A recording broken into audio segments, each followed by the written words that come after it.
जैसे ही हमें पता लगता है कि कोई व्यक्ति एस्ट्रोलॉजर है यानी ज्योतिष है, तो हमारा पहला इंस्टिंक्ट क्या होता है? जाहिर सी बात है, पहला इंस्टिंक्ट यही होता है कि हम उसे अपनी कुंडली दिखाएं, या फिर हमने जो यूट्यूब से सीखा है या जो हमने किताब पढ़ी है उसके हिसाब से इस व्यक्ति की नॉलेज चेक करें। लेकिन आपको पता है कि बार बार किसी को अपनी कुंडली दिखाना और हर किसी के साथ अपनी कुंडली शेयर करना अच्छी बात नहीं होती है। क्यों नहीं होती? ये सारी बातें जानेंगे आज की वीडियो में।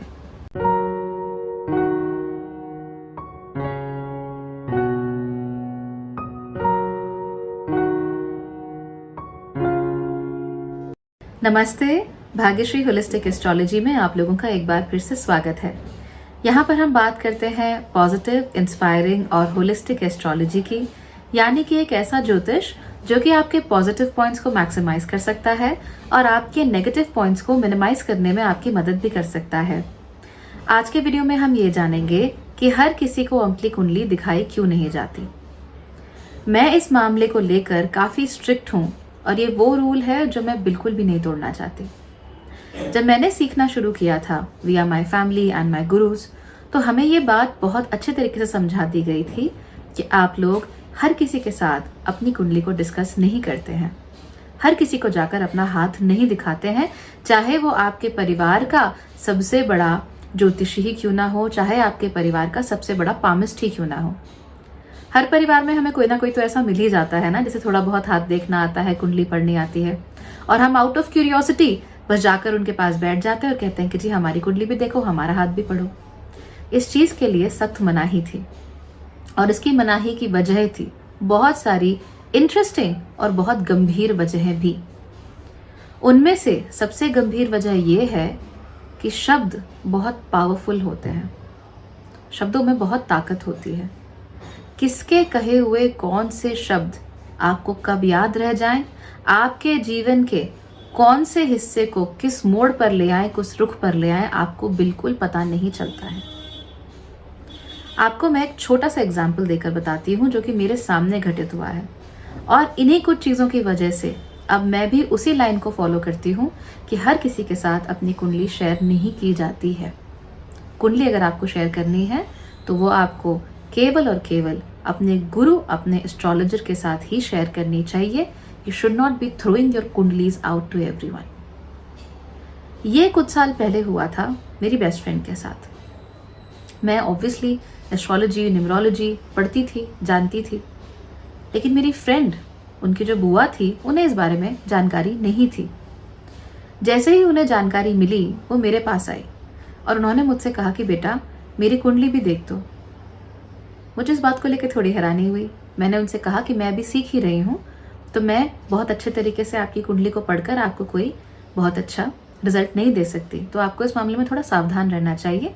मेरा सजेशन ये है कि आप मेरे गुरुओं के पास जाइए या फिर किसी थोड़े ऐसे एस्ट्रोलॉजर के पास जाइए जिसके पास ज़्यादा एक्सपीरियंस हो कुंडलियाँ देखने का। उस समय तक मैंने मुश्किल से शायद 300 या 400 कुंडलियाँ देखी थी, तो मुझे नहीं लगता था कि मैं इतनी क्वालिफाइड हूँ कि अपने किसी करीबी को कुछ बात कह सकूँ। खैर, उन्होंने मुझे काफ़ी ज़ोर दिया और सबसे पहली बात मुझसे ये पूछी कि ये बताइए कि मेरी उम्र कितनी है। मैंने उन्हें फिर से मना किया और कहा कि किसी की उम्र के बारे में, उनकी मृत्यु के बारे में बात करना हमें अलाउड नहीं है, इसीलिए मैं इस बारे में बात नहीं कर सकती। तो उन्होंने मुझसे फिर कहा कि क्या इतना तो बता सकती हो कि मेरी उम्र लंबी है या नहीं। मैंने कहा बिल्कुल, आपकी उम्र लंबी है, आप काफ़ी अच्छा जिएंगी, काफ़ी भरपूर ज़िंदगी जिएंगी और अपने नाती पोतों को देख कर जाएंगी। इसके बाद उन्होंने जो कहा वो सुनकर मेरी आंखों में आंसू आ गए थे और मुझे बहुत बुरा लगा था। उन्होंने ये कहा कि वो शहर के किसी जाने माने एस्ट्रोलॉजर के पास गई थी।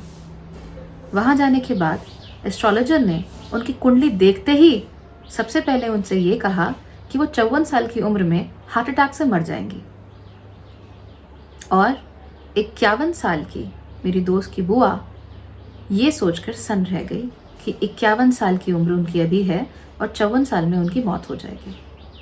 उनके पास जीने के लिए सिर्फ 3 साल हैं। ये सोचकर उन्हें सरदर्द होने लगा। बाकी उस ज्योतिष ने उनसे क्या कहा उन्हें ये याद नहीं, लेकिन जब वो घर आई और उसके बाद करीबन लगभग 1 साल तक उनके मन में बार बार मौत का डर, खौफ बैठ गया। वो अपने बेटे बेटियों को प्रेशराइज करने लगी कि आप जल्दी शादी कीजिए, क्योंकि जल्दी शादी करेंगे तभी मैं अपने नाती पोतों का मुंह देख पाऊंगी, क्योंकि मुझे 54 साल की उम्र में मर जाना है, वो भी हार्ट अटैक से। इसकी वजह से बार बार सर दर्द, इनफैक्ट उनको माइल्डली माइग्रेन की समस्या तक शुरू हो गई थी। उन्हें कभी छाती में जकड़न शुरू होने लगी थी, कभी उनका दर्द यहाँ से निकल कर हाथ की तरफ जाने लगता था, कभी उनके पैर में दर्द, कभी कमर में दर्द, कभी कुछ कभी कुछ कभी कुछ। और ये सारे के सारे सिम्टम्स उन्हें शुरू हुए थे उस एक बात के कारण, जब उस एस्ट्रोलॉजर ने उनसे कहा कि 54 साल की उम्र में आपकी मृत्यु निश्चित है, वो भी हार्ट अटैक से। और ये उन्होंने कुंडली खोलते ही कहा था, यानी सामने कुंडली रखी थी, उन्होंने कुंडली देखी और कहा कि बस तुम तो मरने वाले हो 54 साल की उम्र में। जब उन्होंने मुझे ये बात बताई, उस समय उनकी उम्र 52 साल थी, यानी कि उस ज्योतिषी से मिले हुए उन्हें 1 साल हो चुका था। और उस 1 साल में अगर आप उनकी फ़ोटोज़ के बीच का डिफरेंस देखेंगे तो आपको रियलाइज़ होगा कि किसी की कही हुई एक बात कितना बड़ा डिफरेंस किसी के ऊपर क्रिएट कर सकती है। उनका चेहरा काला पड़ गया था, सूख गई थी, क्योंकि सोच बहुत ज़्यादा थी, डर था मौत का, रात को नींद नहीं आती थी, बार बार डिप्रेशन, परेशानी, ये सारी समस्याएं। कहने को वो एक ज्योतिष के पास गई थी, लेकिन उस ज्योतिष की कही हुई एक बात ने उन्हें बुरी तरह झकझोर कर रख दिया था और फिजिकली उसके सिम्टम्स दिखाई देने शुरू हो गए थे। मुझे नहीं मालूम कि उन ज्योतिषी ने क्या देखा और क्या सोचकर ये बात कही, लेकिन इस बात को 10 साल बीत चुके हैं। आज उनकी उम्र 62 साल है, वो एकदम ठीक हैं, उन्हें हार्ट की प्रॉब्लम नहीं है। हाँ, बीपी की प्रॉब्लम है, लेकिन इतनी ज़्यादा नहीं है कि जिसकी वजह से वो अपनी ज़िंदगी को ही जीना भूल जाएं। उनका बेटा शादी कर चुका है, बेटी की शादी अगले साल होने वाली है। अब मुझे बात बताइए कि एक बात जो किसी ज्योतिषी के द्वारा कही गई थी, उसकी कितनी वैल्यू थी किसी एक औरत के मन में, जिससे कि वो 54 साल में मरने की तैयारी कर रही थी। इसीलिए कुछ रूल्स होते हैं जिनको फॉलो करना चाहिए when we are talking about ज्योतिष। सबसे पहले, आप किसी की मृत्यु के बारे में बात नहीं करते हो, इस तरह की चीज़ें डिस्कस नहीं करते हो। और दूसरी बात, आप हर किसी के पास अपनी कुंडली लेकर नहीं जाते हो, क्योंकि हम ज्योतिष में विश्वास रखें या ना रखें, अगर कोई व्यक्ति हमारी कुंडली देखकर ये कह देना कि तुम्हारे साथ ये होने वाला है, तो चाहे हम कॉन्शियसली उस बात को भुला दें, लेकिन सबकॉन्शियसली वो शब्द हमारे दिमाग में रहते हैं, क्योंकि सबकॉन्शियसली उनको कलेक्ट करने का काम चंद्रमा का होता है। चंद्रमा जल्दी से उन्हें कलेक्ट करता है और फिर चल देता है। वो मरकरी यानी बुध की तरह समय नहीं लेता उसे प्रोसेस करने में। और इसी वजह से जो बातें एक बार हमारे मन में बैठ जाती हैं सो बैठ जाती हैं, उनको हटाना बड़ा मुश्किल है। और ये तो मैं एक बहुत एक्सट्रीम केस की बात कर रही हूँ। मैं भी जब कंसल्टेशन देती हूँ तो बहुत सारे लोग मेरे पास ऐसे आते हैं, बहुत सारी लड़कियाँ ऐसी आती हैं जो मुझसे कहती हैं कि मैंने एक एस्ट्रोलॉजर से बात की और उसने मुझसे कहा कि तुम्हारी तो शादी ही नहीं हो सकती। कोई और आकर कहता है कि मैंने एक एस्ट्रोलॉजर से बात की और उसने आकर मुझसे कहा कि तुम्हारे तो बच्चे हो ही नहीं सकते। कोई ऐसा व्यक्ति कहता है कि मैं एक एस्ट्रोलॉजर के पास गया, उसने मुझसे कहा कि भाई तुम फलाना यज्ञ करा लो, फलानी पूजा करा लो और वो करने के बाद तुम्हारी शादी हो जाएगी। जैसे ही मेरे पास पहला रिश्ता आया, मुझे लगा कि हाँ, एस्ट्रोलॉजर एकदम सही है, मैंने शादी कर ली, बिना कुंडली मिलाए, बिना उसके आगे सोचे समझे। और हुआ क्या, वो जो लड़की थी 6 महीने के अंदर she was not there, she died by suicide, उसने खुदकुशी कर ली। और ये एक बिल्कुल रियल इवेंट है, एक बहुत ही रियल व्यक्ति के साथ हुआ है, जिसने मुझे बाद में कंसल्टेशन के लिए फ़ोन किया था। इसीलिए मैं आपसे कहती हूँ कि आप ज्योतिष सीखते हैं, मैं भी सीख रही हूँ, हम सब अलग अलग लेवल्स पे हैं ज्योतिष के। सबसे पूरी तरीके से या 100% ज्योतिष तो मेरे ख्याल से केवल और केवल महादेव शिव को, सदाशिव को ही आता है। हम लोग तो बस अपने अपने तरीके से सोचने समझने की उसे कोशिश करते हैं, लेकिन उसके बावजूद भी इस भौतिक जीवन में हमारी कही हुई बातों का बहुत वजन होता है। इसीलिए सामान्य जीवन में भी आप किससे क्या कह रहे हो, और ख़ास तौर पे ज्योतिष बनने के बाद या ज्योतिष सीखते समय या किसी की कुंडली देखते समय आप क्या कह रहे हो, वो बहुत मायने रखता है। मैं इसीलिए होलिस्टिक एस्ट्रोलॉजी की बात करती हूँ, क्योंकि होलिस्टिक एस्ट्रोलॉजी केवल एस्ट्रोलॉजी नहीं है, केवल ज्योतिष नहीं है। होलिस्टिक एस्ट्रोलॉजी में मेरा दूसरी चीज़ों को लेकर जो ज्ञान है, चाहे वो आयुर्वेद हो, चाहे चाइनीज़ मेडिसिन हो, चाहे न्यूमरोलॉजी हो, चाहे टैरो हो, कुछ भी हो, सबका समावेश है। जितनी भी मैं पौराणिक कथाओं को जानती हूँ, जो भी मैं पढ़ती हूँ, उन सब का समावेश है। तो ये जो समावेशी सोच होती है, इसके कारण क्या होता है कि आप किसी को इंस्टेंट जजमेंट्स नहीं पास करते हो, और इंस्टेंट जजमेंट पास करने से बुरा कुछ भी नहीं हो सकता है। Trust me on that. अगर आप किसी छोटे बच्चे को ये कह देना, दूसरी तीसरी क्लास के बच्चे को, कि तू आगे बनकर कुछ नहीं बन पाएगा, कुछ नहीं होगा तेरा, तो ट्रस्ट मी, अगर वो टैलेंटेड भी हो ना, तो उसके मन में ये बात हमेशा रह जाएगी, और वो बच्चा चाहे कितना भी अपना एफर्ट कर रहा हो, आखिरी मौके पर चोक कर जाएगा, आखिरी मौके पर पीछे हट जाएगा। और मैं आपसे कहती ही हूँ कि हाँ, हर चीज़ डेस्टिनी होती है। किस्मत ने, भाग्य ने हम लोगों के लिए सब कुछ पहले से ही लिखा हुआ है, सब कुछ पहले से तय है। मैं आप लोगों से इस माध्यम से, इस राहु के माध्यम से बात करूंगी, इस इल्यूजनरी माध्यम से बात करूंगी, ये भी पहले से तय है। आप में से कुछ खास लोग ही मुझे सुनेंगे, पूरी दुनिया में बहुत सारे हैं एस्ट्रोलॉजी को सुनने वाले, लेकिन आप लोग मुझे सुनेंगे, ये भी पहले से ही तय है। और बहुत सारे हमारे जीवन के, कब क्या होगा, क्या नहीं होगा, किससे शादी करोगे, ये सब तय है, लेकिन उसके बावजूद भी फ्री विल होती है। और क्योंकि हम मनुष्य हैं, इसीलिए अपनी फ्री विल का इस्तेमाल करना, अपने आप को संस्कारित करना और उन संस्कारों के थ्रू धर्म की राह पर चलना, ये हम लोगों के लिए ज़रूरी है। चलिए कुछ और रीजंस आपको ये देती हूँ कि क्यों अपनी कुंडली हर किसी को नहीं दिखानी चाहिए, हर जगह डिस्कस नहीं करनी चाहिए। सबसे पहले, कुंडलियों को लेकर स्कूल्स ऑफ थॉट बहुत डिफर करते हैं। देखिए, एस्ट्रोलॉजी एक बहुत पुरानी साइंस है, इसे वेदांग माना गया है, यानी वेदों का अंग माना गया है। तो आप भी सोच सकते हैं कि ये कितनी पुरानी साइंस होगी। साइंस में इसके साथ साथ ही फिलॉसफी का कुछ ना कुछ एलिमेंट ज़रूर इन्वॉल्व होता है। हर एक व्यक्ति ने, या जो हमारे पुराने गुरु हुए हैं, उन्होंने अपने अपने हिसाब से इसे परिभाषित करने की कोशिश की है। कई बार परिभाषाएं अलग अलग होती हैं, लेकिन उनका इंटरप्रिटेशन लगभग सेम होता है, और कई बार ये जो तरीके होते हैं, ये आपस में बुरी तरीके से कॉन्ट्रडिक्ट भी करते हैं। फॉर इंस्टेंस, कई लोगों के अनुसार अगर किसी लड़की की कुंडली में ये देखना हो कि उसका पति कौन है और कैसा है, तो जुपिटर यानी गुरु को देखना चाहिए। लेकिन कुछ स्कूल्स ऑफ थॉट ऐसे भी हैं, जैसे नाड़ी ज्योतिष, वहां पर कहा जाता है कि अगर लड़की की कुंडली में उसके पति को देखना हो तो मंगल को देखना चाहिए। तो इस तरह की बातें हैं। बहुत सारे ऐसे भी होते हैं जो कहते हैं कि पति को जुपिटर से देखो, गुरु से देखो, और बॉयफ्रेंड को आप मंगल से देखो। इस तरह के स्कूल्स ऑफ थॉट भी हैं। आप जिस व्यक्ति से बात कर रहे हैं, उसका स्कूल ऑफ थॉट क्या है, वो चीज़ों को लेकर क्या सोचता है, उसका नज़रिया क्या है, ये देखना बहुत ज़रूरी होता है।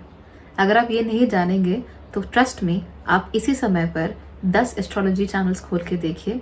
वहाँ पर आपको एक जैसी बातें भी मिलेंगी और एक दूसरे से बिल्कुल उल्टी बातें भी मिलेंगी, और यही चीज़ें फिर आपको कंफ्यूज करके रख देंगी। खास तौर पे तब जब आप ये देख रहे हो कि दूसरे घर में केतु का क्या मतलब होता है, या चौथे घर में राहु का क्या मतलब होता है, तीसरे घर में शनि का क्या मतलब होता है, पहले घर में गुरु का क्या मतलब होता है। आप 10 वीडियोस देखिए, आपको 10 वीडियोस में 10 ऐसी बातें निकल कर आ जाएंगी जो सेम होंगी, और 20 ऐसी बातें निकल कर आएंगी जो अलग अलग होंगी। तो आप किसकी मानेंगे? So everybody is following their own school of thought.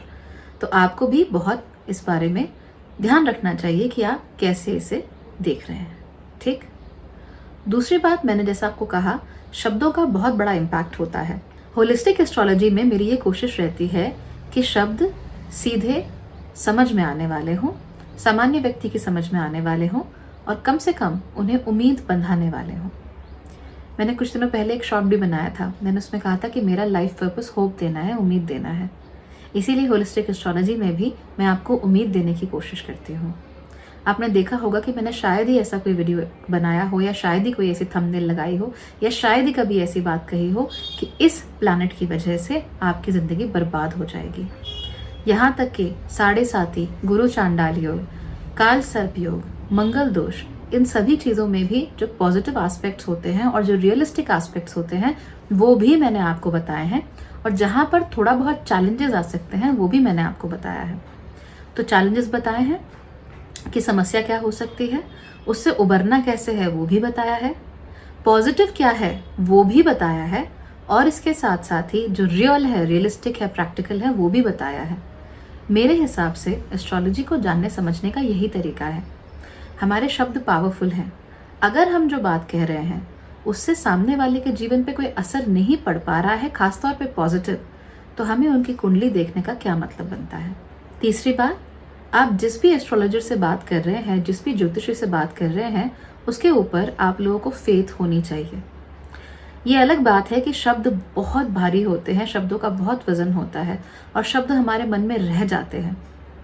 तो किसी से भी अगर कोई भी शब्द आए, आपने रैंडमली अपनी कुंडली किसी ग्रुप में डाल दी, उसमें किसी व्यक्ति ने कहा कि ये देखो तुम्हारा शनि यहाँ पर बैठा हुआ है, तुम तो जिंदगी भर परेशान रहोगे, तो हमारा माइंडसेट ऐसा होता है ना कि 100 चीज़ें पॉजिटिव होंगी तो भी अगर कोई चीज़ नेगेटिव होती है तो उसमें ध्यान चला ही जाता है। चाहे आप ज्योतिष मानते हो चाहे ना मानते हो, you'll think about it for sure. Okay, that happen.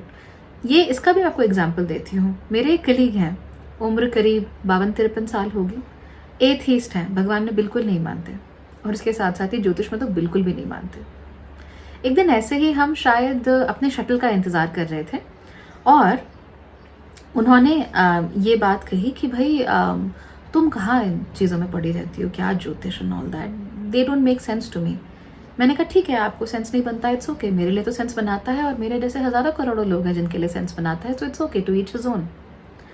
खैर उन्होंने ये बात बताई कि बचपन में उनकी माँ उन्हें किसी ज्योतिष के पास लेकर गई थी और उस ज्योतिष ने उनसे कहा था कि ये जो लड़का है ये अपने जीवन में कुछ नहीं बन पाएगा, कुछ भी नहीं कर पाएगा।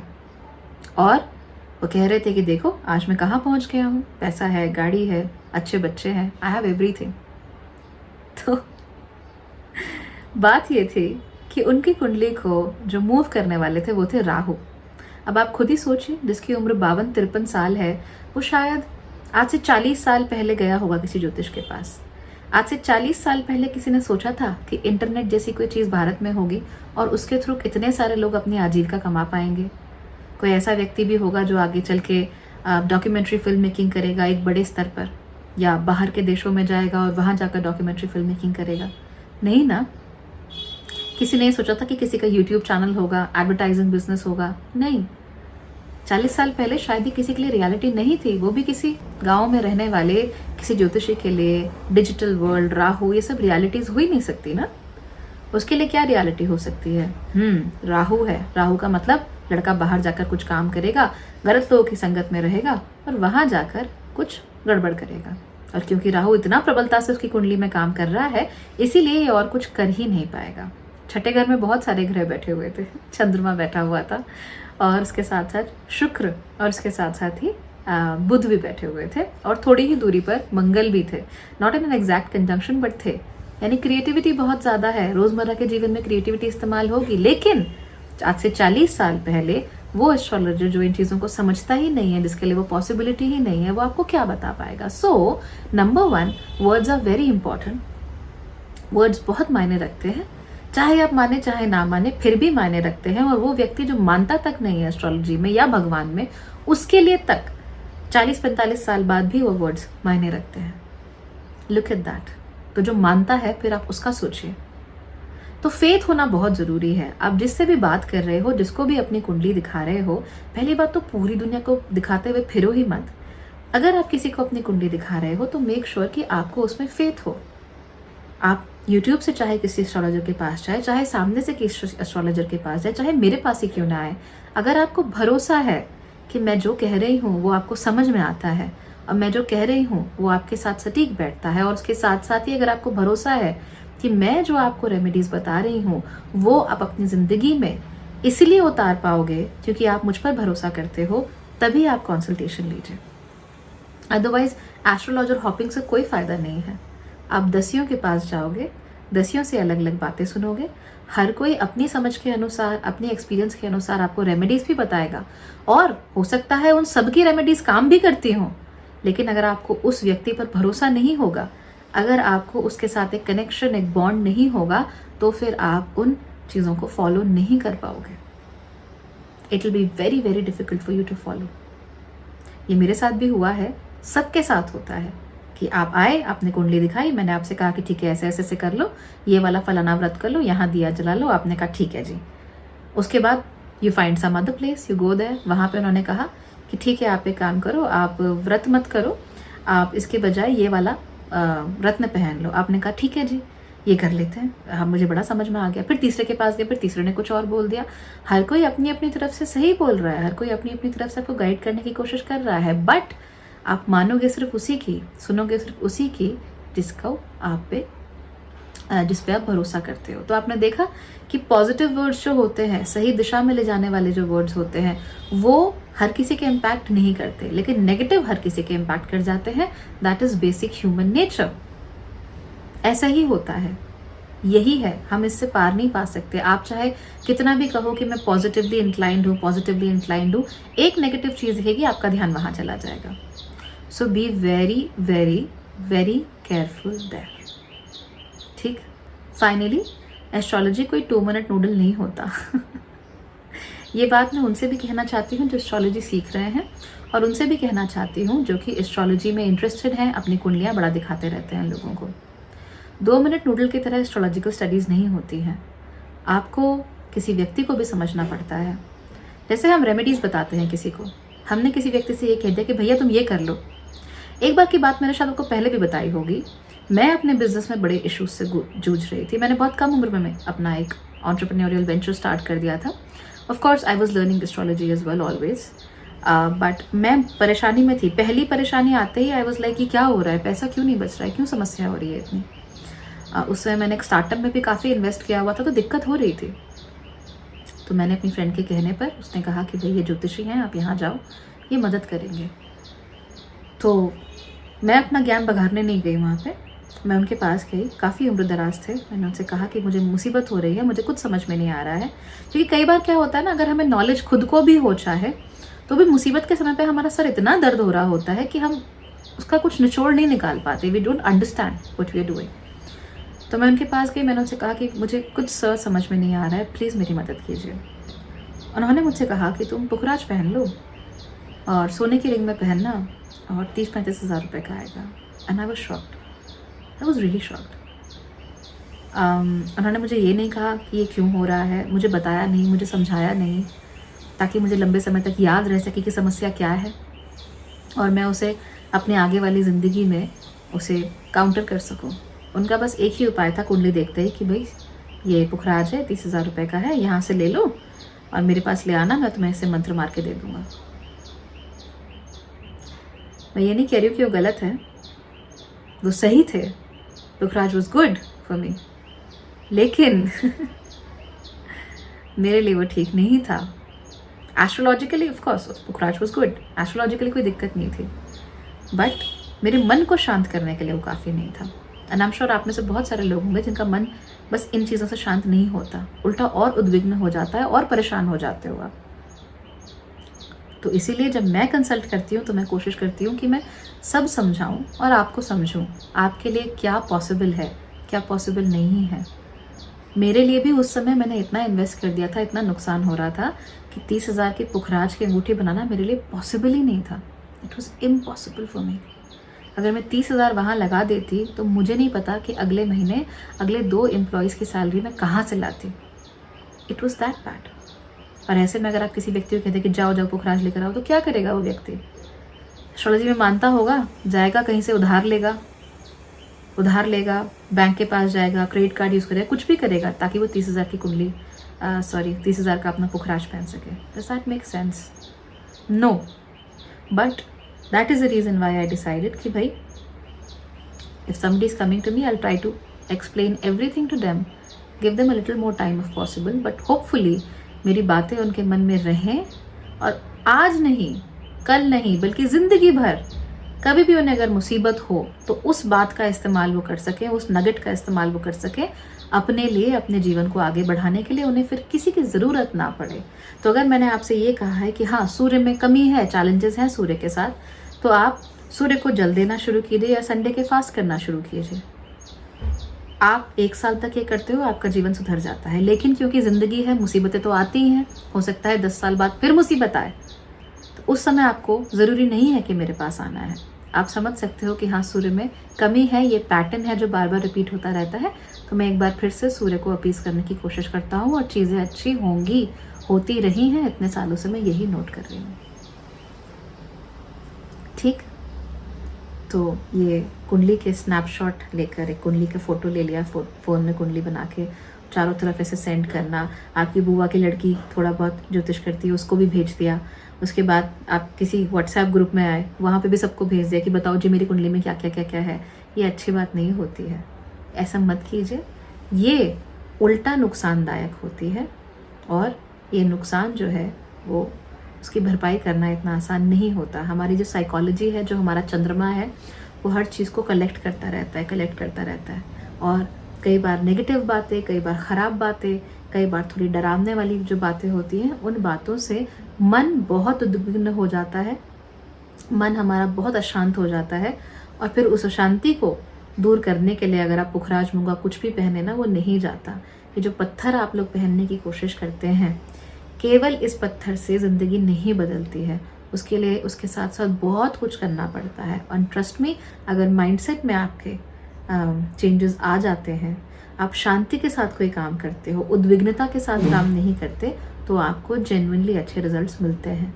अगर ज़िंदगी में ऐसा मोड़ आए जहाँ पर आपकी बिल्कुल you have your back against the wall, कुछ नहीं कर सकते, बिल्कुल अपने लोवेस्ट लो पॉइंट पे हो, तब भी मन को शांत रखकर अगर कोई उपाय करोगे, भगवान पे भरोसा रखकर अगर कोई उपाय करोगे, तो वो जल्दी रिजल्ट देगा। और उद्विग्न होकर, अशांत होकर ये पत्थर, ये पूजा, ब्ला ब्ला ब्ला, ये सब करोगे, रिजल्ट नहीं मिलेंगे। हम लोग जानते हैं कि नहीं मिलते, बस मानते नहीं हैं।